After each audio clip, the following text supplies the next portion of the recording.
George Floyd and Eric Gardner. We know both of their last words to be, "I can't breathe." So if we've been paying attention, we know that we've been here before. We're in New Jersey, one of the last northern states to end slavery after the Civil War.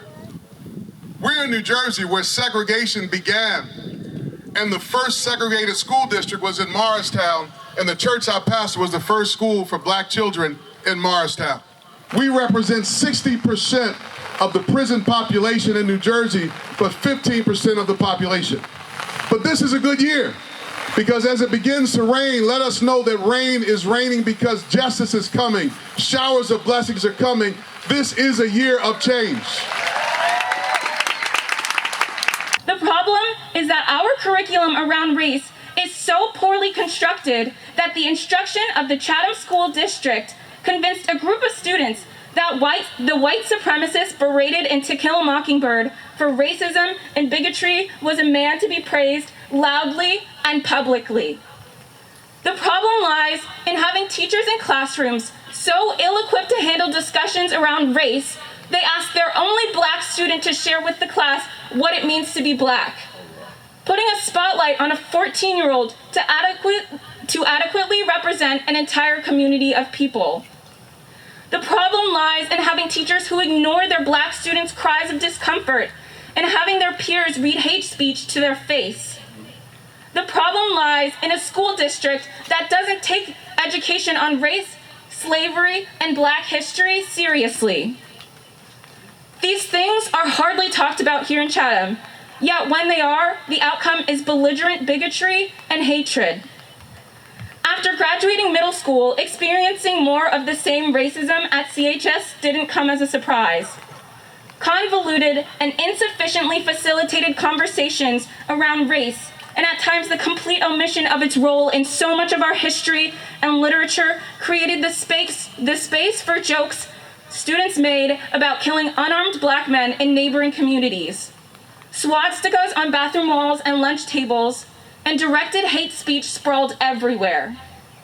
In the same speech I referenced earlier, Malcolm X said, "Tell him how you feel. Tell him what kind of hell you've been catching, and let him know that if he's not ready to clean his house up, he shouldn't have a house." Chatham community, more specifically School District of the Chathams, I'm here to tell you that I'm angry. I'm disappointed.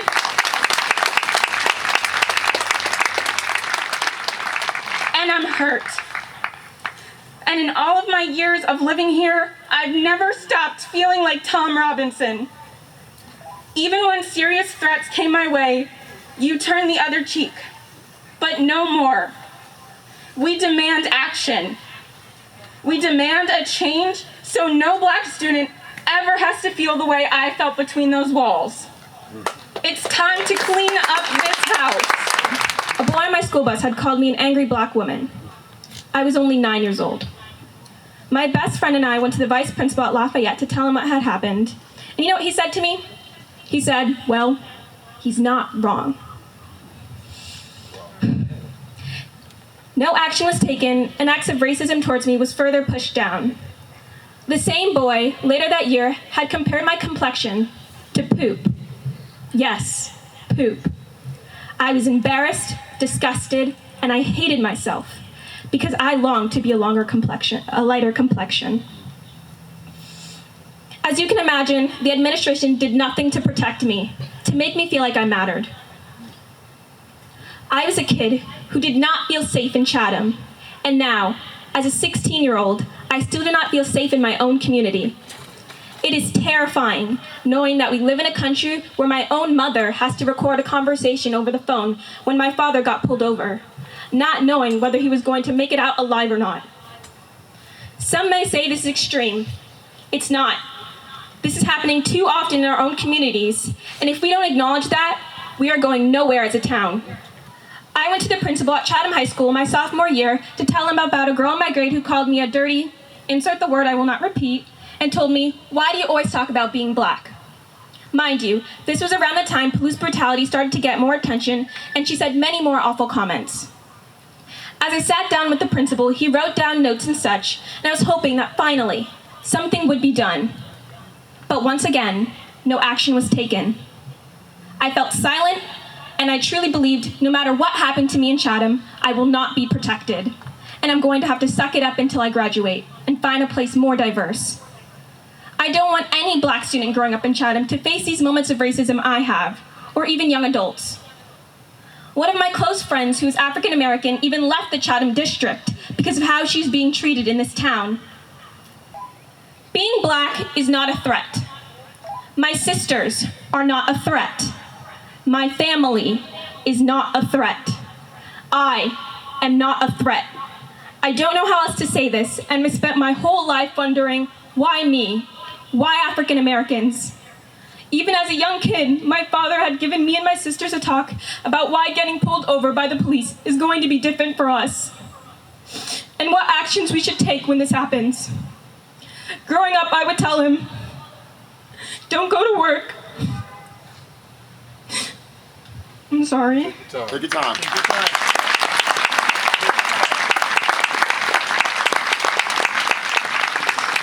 Growing up, I would tell him not to go to work and ask him if he could stay home some days, because I lived in fear that a cop would shoot my father dead in the streets and nothing would be done about it.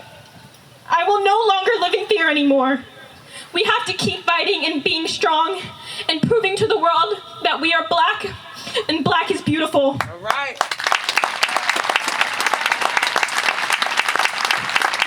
So now let's pray. Eternal God, our Creator, giver of all life, thank you for the rain. Thank you for this assembly. And we declare by faith, this is the year of change. When November comes, we will know this is the year of change. When we get a new prosecutor and Fred Knapp is gone, we will know this is a year of change. When people are no longer being sent to state prison because they've got a drug problem or they have mental health needs, we'll know that this has been a year of change. We'll know that our worship has not been in vain. We'll know that our prayers and marching have not been in vain. When young people can declare that we don't have to say Black Lives Matter anymore, we'll know that we've been through a change. We'll know that the best is yet to come. Thank you. God bless you. In Jesus' name. I went to California to take the bar exam in California, and I stayed for about 7 days because of the time difference, because I wanted my body to be accustomed to the time change. So all my work piled up on me. I came home after 7 days after taking the bar, did some paperwork, went to the post office at about 12 at night, Chatham Borough, and I was surrounded by police cars. They surrounded me. You, come here now. And I was shocked. You know, I was like, what? Why would that? I know it's 12 o'clock and maybe you want to inquire what's going on. Doing my master's in criminal justice with a concentration on policing, I wrote an essay and I said, police officer should have approached me and say, hi, how are you? Put a smile on your face. Hi, how are you? Is everything okay? Instead of surrounded me in my car, surrounding me while I'm walking and say, you, come here now. Basically, it hurt so much because my father is a retired assistant superintendent of police. And a lot of my Black friends would complain to me about police, and I would say, no, I always get upset at them and say, no, you're always blaming somebody else. You must have done something.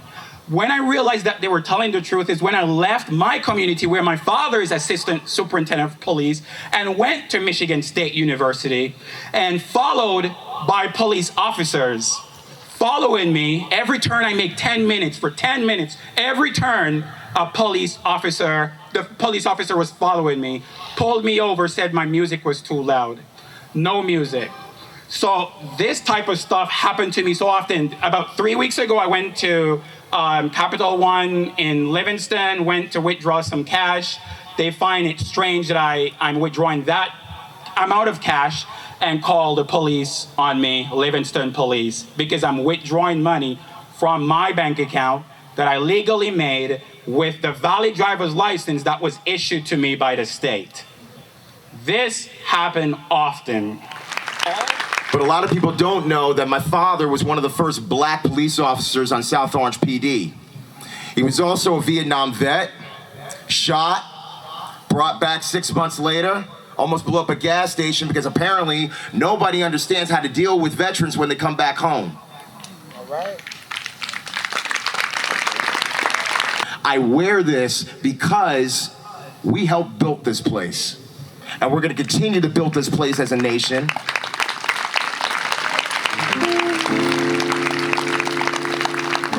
And don't get it twisted. I'm black and I am proud. All right. Being one of the only few black people within our community has always made me feel like an outlier or an outsider. And it wasn't until I went to college when I started to really articulate those feelings of isolation or discomfort. And I started to realize that I've spent years trying to distance myself from anything that had to do with blackness. Like when I was little, my mom would make my hair in braids. I used to hate that. I'd beg her to straighten it. I used to hate tanning because I felt like my skin, when it was darker, it wasn't as beautiful or as one to look upon. And whenever getting into conversations about race, I always made sure to distance myself and try not to be the angry, uber pro-black girl in the room. And then, despite my subconscious determination to try and blend in with the inner crowd here at Chatham, it was futile. Throughout my academic career in Chatham, I would still get a billion questions about the scientific functions of my hair, get stared at by all of my peers when discussing slavery or the civil rights movement, or even given an explanation by my 8th grade teacher as to why it's so important to have my classmates recite the N-word explicitly when reciting passages in class. Or even better yet, my senior year, where I had one of my classmates when we discussed the issues of affirmative action, and him telling me, oh, if I applied to NYU and you got in over me, that's because of affirmative action. But no, I'm just joking. And at the time, I was like, oh, he's just like obviously being a rude person, but that's not really racist. All my life, I've constantly been like, I'm overreacting. That's not racism. That's just something small. It's not anyone calling me the N-word. It's not that big of a deal. But it is. It perpetuates a much bigger problem in not only this country, but in this whole community. We need to do better. We must do better because people's lives literally depend on it. Sign petitions, do the research, ask questions, but also make room for the black voices in your lives, in your communities. Listen to them. Listen to all of us, because that's how change really happens. Thank you. And so if we come here as African American and people of color, being afraid that you might be that Amy Cooper at Central Park, you might be that Karen that stands and call police because you saw my 15-year-old 6'3" son walk past by your neighborhood and say, I just saw a black boy or black man. I'm fearful of my life because he is walking while black. Right? So I'm sitting at home. Maybe when you see him that time and you feel an edge coming up your chest of fear. And you saw that boy, if you see dreadlocks, he's tall, he's beautiful.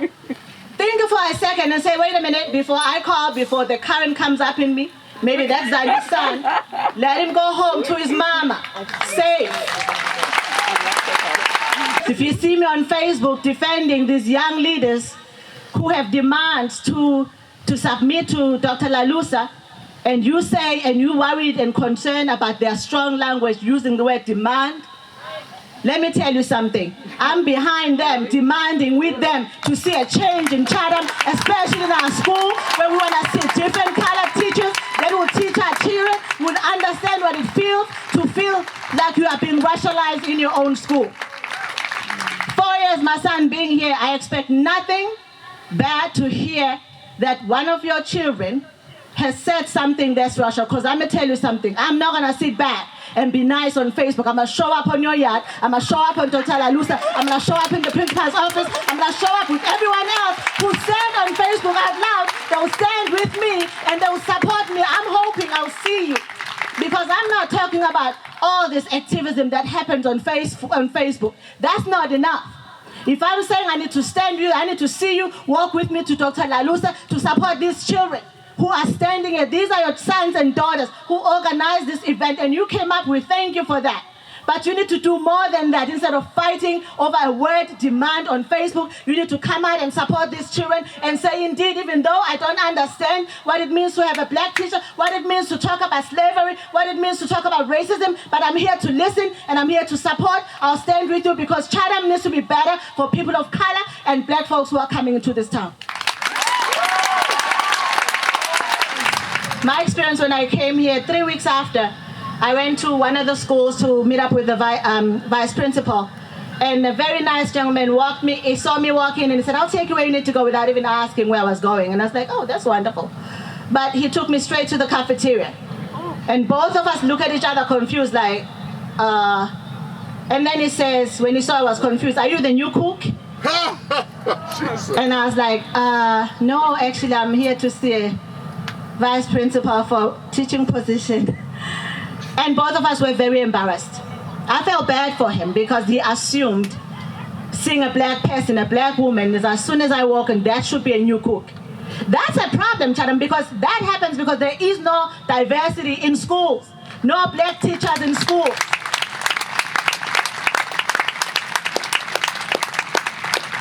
When you see a black person, you quickly assume that they're probably going to serve lunch. That's not cool. We need to change that so that we as a community can see an African American people of color at places of power, at places of leadership, at places of authority. That would be good for our kids too. The South Africans learned the apartheid from us, and we're still practicing it, which is why you have over 80% of Chatham being white, and very little, small percent of black folks. I think the pastor said, 89 black people? That's not by accident, people. She says, if you come here, this is Layla Watson, if you've come here to help me, you're wasting your time. But if you've come here because your liberation is bound up with mine, there's an interconnectedness in our liberations. If you've come here because your liberation is bound up in mine, then let us work together. Campbell, you just said this in front of these black youth here and their co-conspirators, that you were going to go out and vote, run for office, demand and advocate and push for affordable housing here in Chatham. You also said that you were going to, go to the school board and demand change in the school board. Those are the things I heard, and it's all recorded. They recorded it, too. So we got evidence of this. New Jersey never integrated. Here's why. Because New Jersey thought, just like all the other northern states, the only states that really integrated much better than the North were the South. That's because they were forced to. The National Guards went in, and they forced them to do it. Well, here in the North, we were like, oh, we're better than that. We don't need to. We're not like those other Southern folks. But our racism is no different. And so we never integrated. As a matter of fact, researchers have called New Jersey the Georgia of the North. We were number 6th most segregated state in the nation. Black people have never been chattel. Black people have never been animals. Black people have never been dangerous. Black people have always wanted what you want. We want to raise our children, have a place to live, have some food on our table, and some security, and some friends. That's basic life. But when you see me, if you are seeing someone like me, you have ever locked your doors, clutched your purse, or cowered in the corner of an elevator, ask God for forgiveness, because that was racist. Because you didn't see me or someone like me as a person. You saw us as a predator.